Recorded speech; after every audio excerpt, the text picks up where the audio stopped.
कि जैसे प्रसाद अंत में बंटता है, तो ये इस प्रसंग में भी प्रसाद अंत में ही दिया गया। गुरुपद पंकज सेवा, ये तीसरी भक्ति है। शर्त यह है कि अभिमान छोड़कर गुरुपद पंकज सेवा करें। पर दूसरे ढंग से अगर देखें तो मानो गुरुपद पंकज सेवा तीसरी भक्ति का फल ही है, अमान हो जाना। जो गुरुपद पंकज सेवा करेगा वह अमान हो ही जाएगा, उसमें अभिमान रहेगा ही नहीं। और इसलिए अभिमान बिना गुरु को स्वीकार किए नहीं मिटता। इसलिए बार बार कहा गया है कि बिना गुरु के ज्ञान नहीं होता।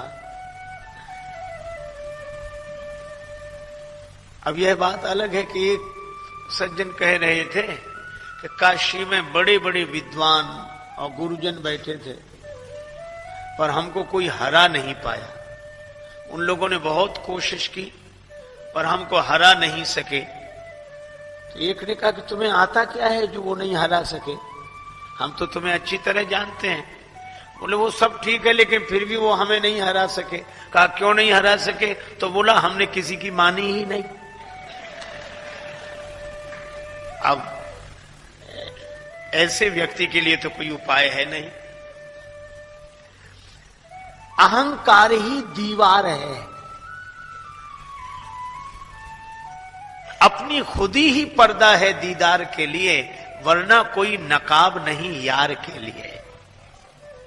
अहंकार ही दीवार है। अच्छा, गुरु कौन? का सदगुरु। गुरु वह जो दीवार की तरह नहीं, जो द्वार की तरह हो गए।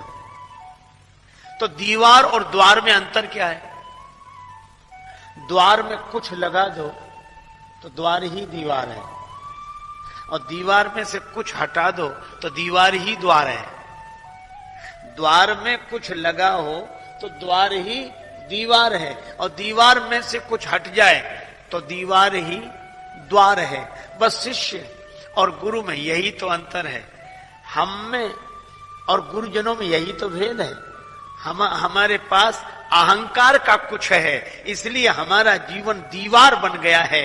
और गुरुदेव कौन?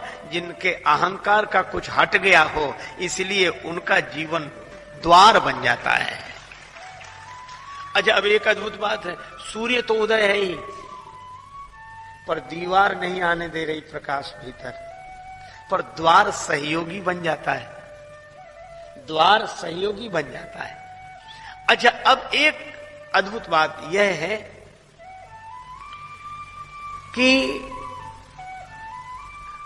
द्वार अवसर देता है सूर्य का प्रकाश आने के लिए, लेकिन यह बात याद रखनी चाहिए कि भवन में चाहे द्वार से प्रकाश आवे, चाहे रोशनदान से आवे, चाहे खिड़की से आवे, पर प्रकाश न द्वार का है, न रोशनदान का है, न खिड़की का है।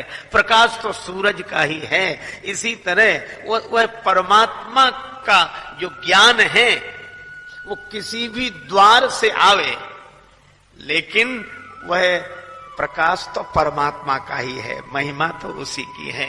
यह तो केवल द्वार है। और यही अहम शून्यता व्यक्ति में गुरुत्व पैदा करती है।